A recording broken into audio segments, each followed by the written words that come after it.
तो आज का हमारा नया टॉपिक्स है घनाभ यानी कि क्यूबॉइड। तो क्यूबॉइड एक कमरे के आकार का होता है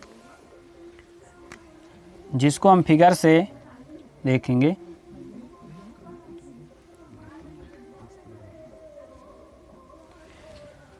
तो इसके कंसेप्ट में चलते हैं। पहले ये हो गया घनाभ।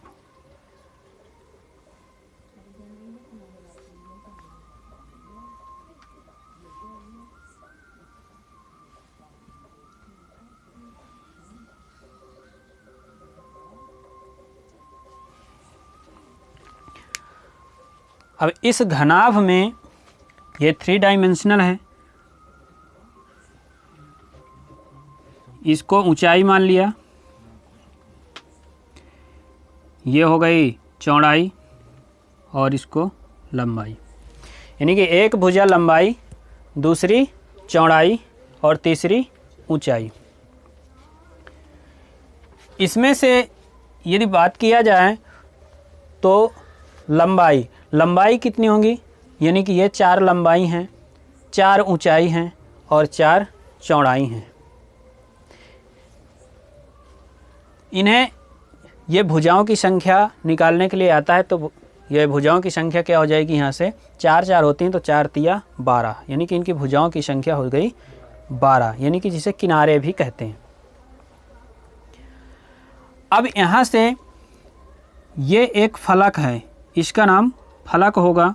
ये जैसे कमरे की फर्श, कमरे की छत या दीवार। अब यहाँ से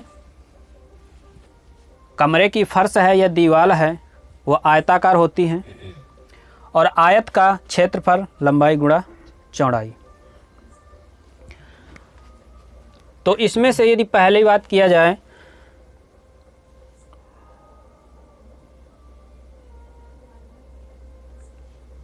फलकों की, कि घनाभ में फलक कितने होते हैं,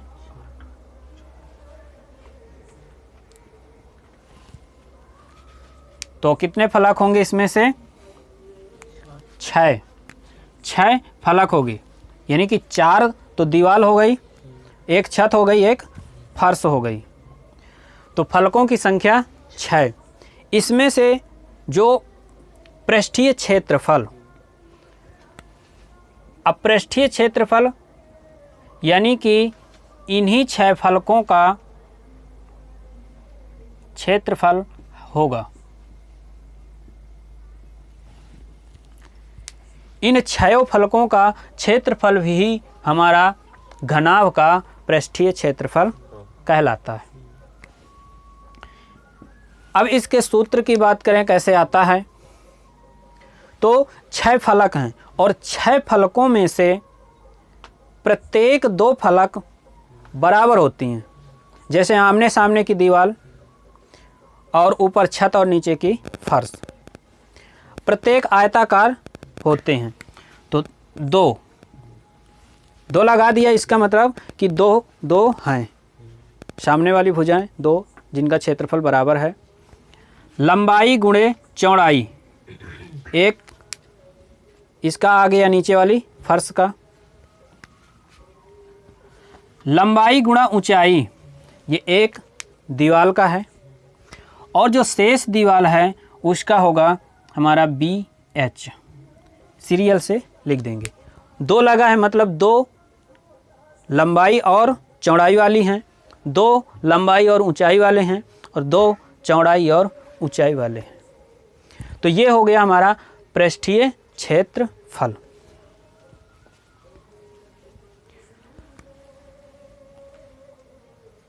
और इसमें यदि आयतन की बात करें,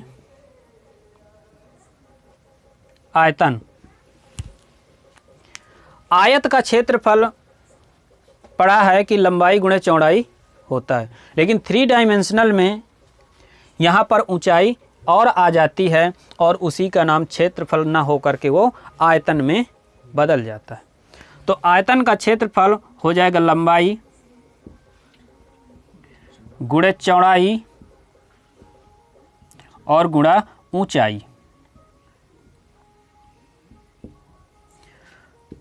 तो घनाभ का आयतन LBH। अब यहाँ से जब भी कोई क्वेश्चन बनता है तो कभी कभी ये बन जाता है कि कमरे की दीवारों में पेंट करना है, तो जहाँ जहाँ पेंट करना है उसका क्षेत्रफल क्या होगा। तो जहाँ पेंट करेंगे तो छत और फर्श को छोड़ देते हैं।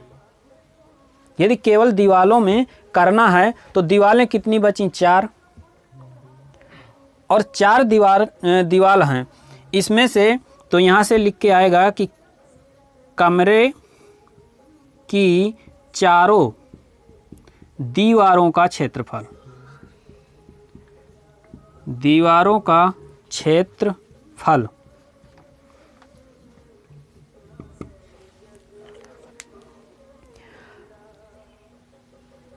अब यदि फर्श की बात करें तो फर्श में क्या होगा, लंबाई और चौड़ाई ये होता है।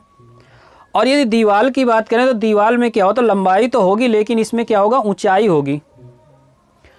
तो ये वाला पोर्शन लंबाई और चौड़ाई वाला, ये पोर्शन यहाँ से हट जाएगा।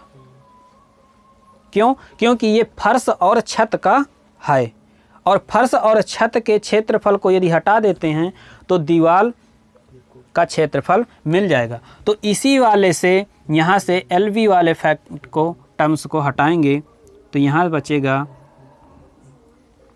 LH और BH। इसी को और शार्ट करें तो H दोनों में कॉमन है तो 2L + B × H चारों दीवारों का क्षेत्रफल मिलेगा जहाँ पर हमें पेंट करना है।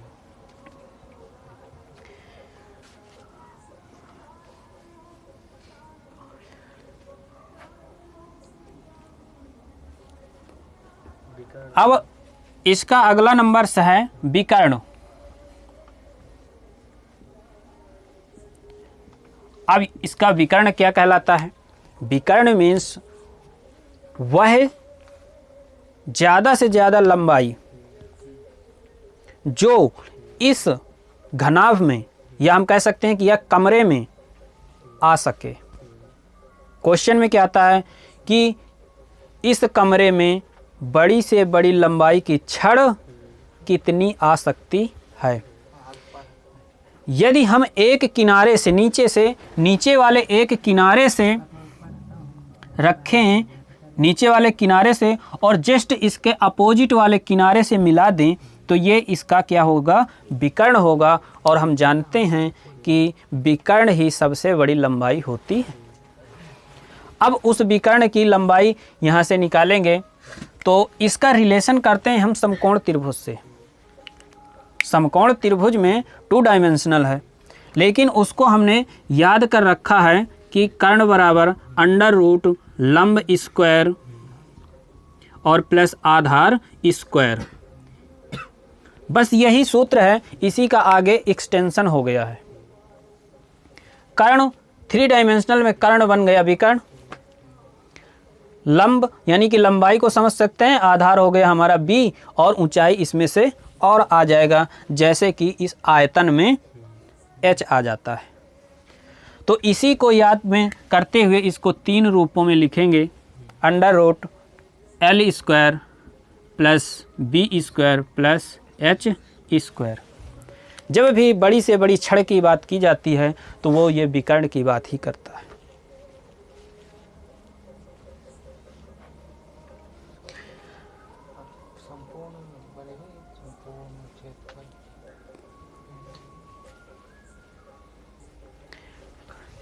अब चलते हैं कुछ क्वेश्चनों की ओर, जो भी क्वेश्चन में आएगा डिफरेंट टाइप के उनको सॉल्व करेंगे।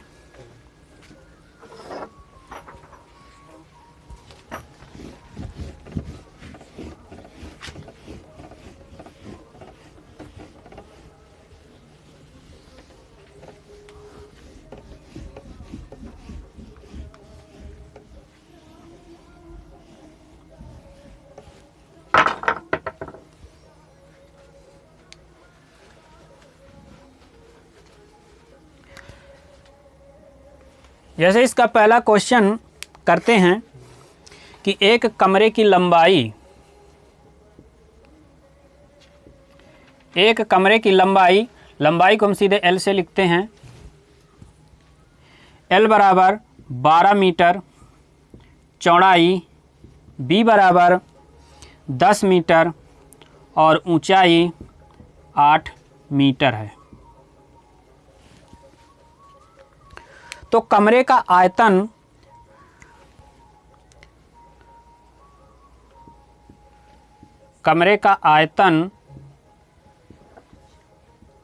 और चारों दीवारों का क्षेत्रफल,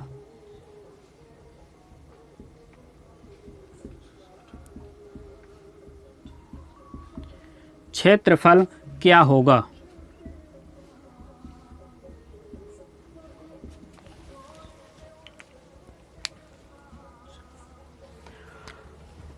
तो इसका आयतन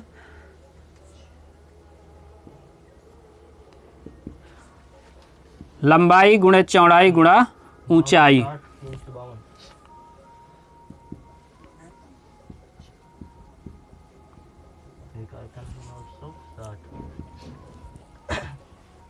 अब इसका गुणा करते हैं 12 का 8 में, तो ये आ जाएगा। अब आयतन का मात्रक क्या होता है? मात्रक मीन्स इसकी किस में नाप की गई है? मीटर में नाप की गई है, मीटर मीटर मीटर। और जब यहाँ पर मीटर मीटर मीटर 3 बार गुणा करेंगे, अर्थात कि यहाँ पर हो जाएगा मीटर क्यूब। तो आयतन इसका आ गया 960 मीटर क्यूब। चारों दीवारों का क्षेत्रफल, अब चारों दीवारों का क्षेत्रफल यहाँ से LV वाला यानी कि संपूर्ण पृष्ठ के क्षेत्रफल का सूत्र है जो, उसमें से लंबाई और चौड़ाई वाला पोर्शन हटा करके जो शेष बचेगा वही चारों दीवारों का क्षेत्रफल होगा। तो 2L + B × H। अब यहाँ से वैल्यू पुट करेंगे तो 12 और प्लस 10 और यहाँ से ऊंचाई, तो सॉल्व करेंगे इसको।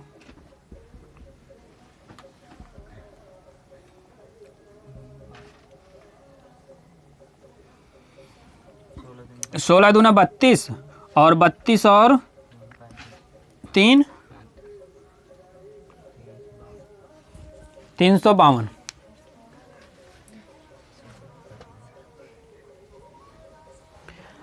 अब यहाँ पर क्या आया? क्षेत्रफल। क्षेत्रफल में अब मात्रक की बात आई कि मात्रक क्या होगा। तो यहाँ पर गुणे वाली संख्याएं ही देखना है। प्लस वाली संख्याएं यानी कि मीटर मीटर जोड़ेंगे तो मीटर ही आएगा, लेकिन जब गुणा करेंगे तो मीटर स्क्वायर मिलेगा। तो इसमें तो मीटर आया, लेकिन H क्या है? मीटर। और जब मीटर का मीटर से गुणा होगा तो ये आएगा मीटर स्क्वायर। तो क्षेत्रफल का मात्रक हमेशा स्क्वायर में होगा और आयतन का मात्रक हमेशा क्यूब में होगा, वो चाहे सेंटीमीटर में हो चाहे मिलीमीटर में हो।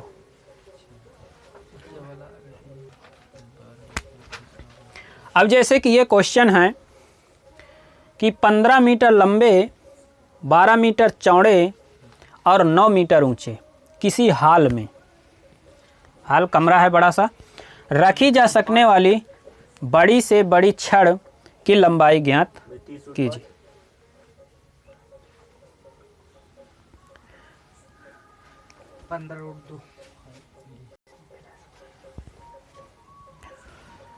तो बड़ी से बड़ी छड़ मतलब कि क्या हो गया कि कमरे का विकर्ण, और हाल है तो हाल, तो यहाँ से विकर्ण का फार्मूला, विकर्ण बराबर √L² + B² + H² होता है।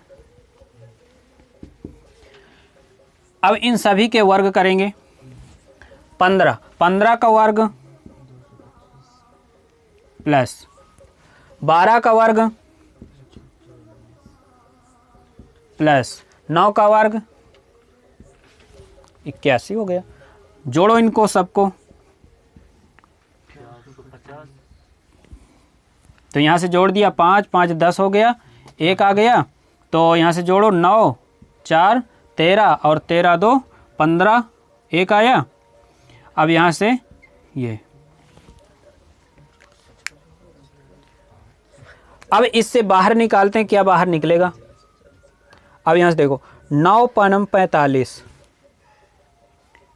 कैसे निकालते हैं, 9 पनम 45 उसी से हम गुणा करेंगे, उसी से फैक्टर करेंगे जिसका हमें वर्ग पता है। जैसे 9 हमें पता है कि ये 3 का वर्ग है, तो 9 से इसमें देखते हैं, और 9 से जब इसमें भाग जा रहा है 9 पनम 45, तो 9 से तो बाहर आ गया 3, तो डायरेक्ट कर देंगे 3, और फिर यहाँ क्या बचेगा 9 पनम 45 यानी 50 बचा था। ये काउंट कर सकते हैं ओरल। अब ये 50 है, इस 50 को हम किससे वर्ग है किसी का, 25 है वर्ग 5 का, तो 25 दूना 50 और 25 से निकलेगा 5, तो 5 का गुणा हो जाएगा 3 में, तो 5 तिया 15 और यहाँ 2 बचा था, तो ये हो गया 15√2। अब ये विकर्ण तो एक लंबाई है, क्षेत्रफल है नहीं, कहीं भी LBH में गुणा नहीं हुआ, जुड़ा है, और जब जुड़ा है तो इसकी लंबाई भी हमारी मीटर में ही होगी।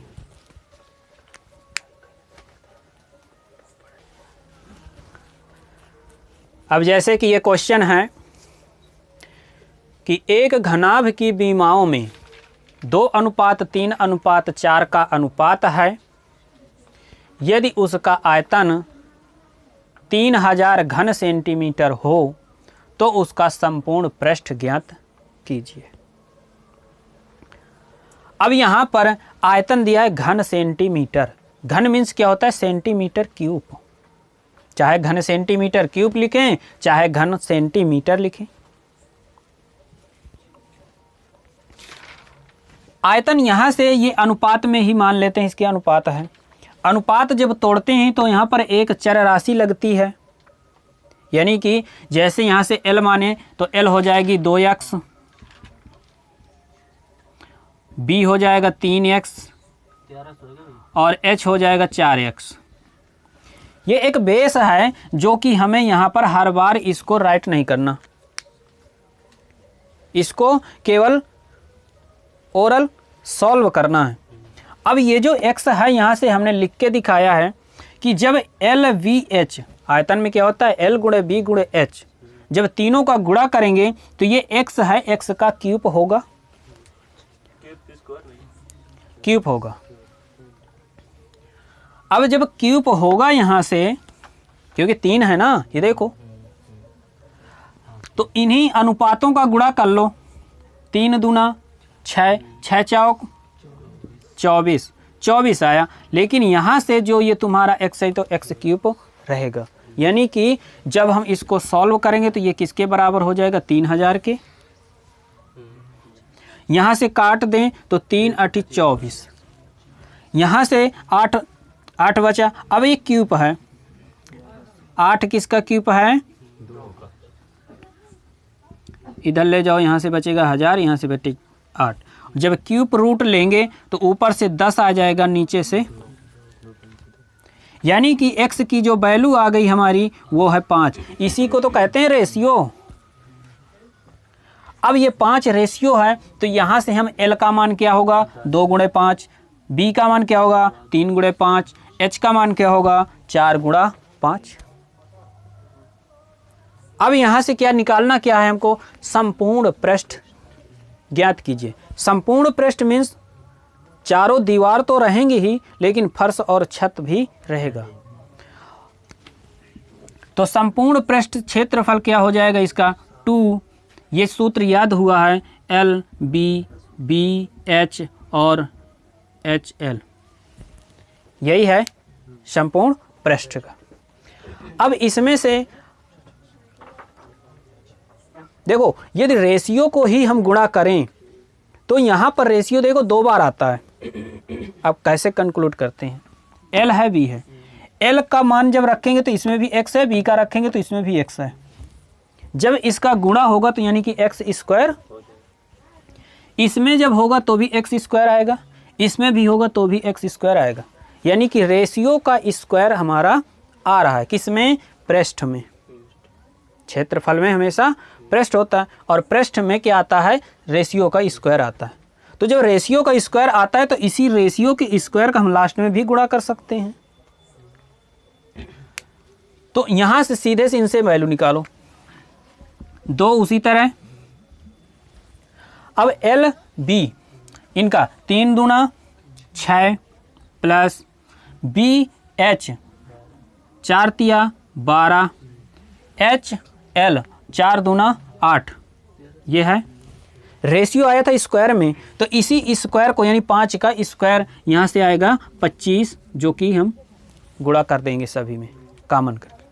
इनको जोड़ देते हैं, यहाँ से आएगा तो 12 8 20 और 6 26, 26 हो गया और 25 दूना 50। अब 26 में हमें 50 से गुणा करना है तो ओरल कर लो या रख के कर लो। तो यहाँ से आया 26 और यहाँ से 50 करना है, गुणा कर दो। 5 6 का 30 हो जाएगा और 5 दूना 10 और 3। तो इसका जो संपूर्ण पृष्ठ आ गया ये आया। और इसका मात्रक क्या होगा, ये सभी सेंटीमीटर में है तो ये सेंटीमीटर स्क्वायर आ जाएगा। या वर्ग सेंटीमीटर लिखो या इसमें सेंटीमीटर के ऊपर 2 की घात लगाओ।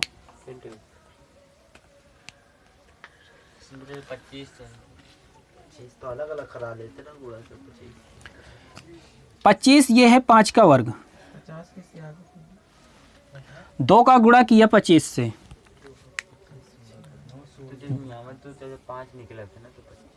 5 निकल रहा है। लेकिन इसमें देखो अब L है, L क्या है, यहाँ से 2x है कि नहीं, और B क्या है 3x है। और जब गुणा करेंगे तो क्या आएगा, 6x स्क्वायर आएगा कि नहीं, स्क्वायर आ रहा है। तो जब x की वैल्यू हमारी 5 है तो x स्क्वायर की वैल्यू क्या होगी, 25 होगी। इसी तरह जब इसमें करेंगे तो इसमें भी x स्क्वायर निकल के आएगा। यानी कि यहाँ हो जाएगा तुम्हारा ये जो वैल्यू रखी थी तो 2 उसी तरह, यहाँ से क्या आएगा 6x स्क्वायर और यहाँ से क्या आ जाएगा तुम्हारा 12x स्क्वायर और यहाँ से आ जाएगा 8x स्क्वायर। क्या x स्क्वायर तीनों में है, और जब तीनों में है तो इसको कॉमन ले लो। बार बार गुणा करने से अच्छा है कि एक बार गुणा करो।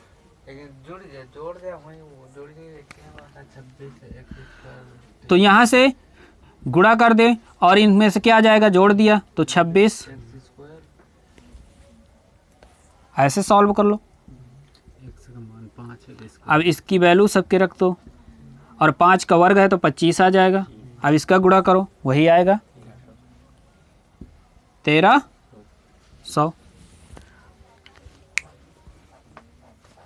अब कैलकुलेशन तो तुम्हें करना है ना, गुणा नहीं बताते हैं। एक आयताकार चादर की लंबाई 40 सेंटीमीटर, चौड़ाई 30 सेंटीमीटर है। चादर के चारों कोनों से 5 सेंटीमीटर माप के वर्गाकार टुकड़े काटकर शेष चादर से, यानी टुकड़े काटकर हटाने के बाद जो शेष चादर बची है उससे खुली संदूक बनानी है। संदूक का आयतन कितना होगा, जब खुली बनाना है यानी कि ऊपर से खुली होगी। अब ये कोई चादर है, इस तरह का होगा। अब यहाँ से 5-5 सेंटीमीटर का वर्गाकार टुकड़ा काटना है हर किनारे से। ये कोना हो गया, इस कोने से भी और इस कोने से भी, इस कोने से भी। अब यहाँ से देखो कि जब ये टुकड़ा हट गया, ये टुकड़ा हट गया, अब हट गया यानी कि हमने मिटा दिया।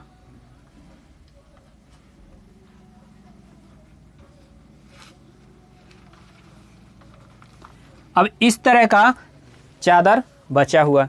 अब ये कितनी है, 5 है, ये भी 5 है, ये सभी 5-5 की हैं। जब इस भाग को मोड़ा जाएगा ऐसे तो ये ऊंचाई हो जाएगी 5। इस भाग को ऐसे मोड़ दें तो ये हो जाएगी ऊंचाई, इधर से भी 5, इधर से भी और इधर से। जैसे ही मोड़ देंगे तो एक संदूक बन जाएगी जो कि ऊपर से खुला है। यहाँ से लेकर के यहाँ से यहाँ तक की लंबाई थी 40 की, लेकिन 5 यहाँ से हट गई और 5 यहाँ से हट गई, तो ये लंबाई हमारी कितनी घट गई? 10।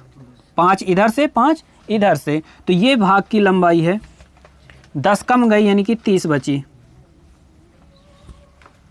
इसी तरह से इस भाग की लंबाई दी थी 30 दी है, और जब इस भाग की लंबाई 30 है, 5 इधर से हट गई, 5 इधर से 10 कम हो गई, तो 30 में 10 कम कर देंगे तो ये मिल जाएगी 20। अब यहाँ से ये लंबाई संदूक जब बन के तैयार होगी तो लंबाई हो जाएगी 30 की, चौड़ाई हो जाएगी 20 की, और ऊंचाई हो जाएगी 5 की। तो इसका आयतन क्या हो जाएगा? लंबाई गुणा चौड़ाई गुणा ऊंचाई, यानी कि 30, 20, 5, और तो 20 पंचे 100 हो गया, यानी कि 30, यानी कि 3000।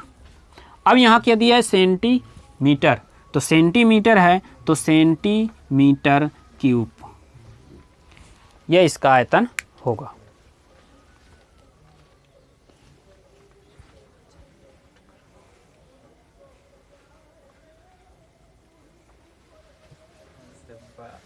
घटा के नहीं निकाल सकते जैसे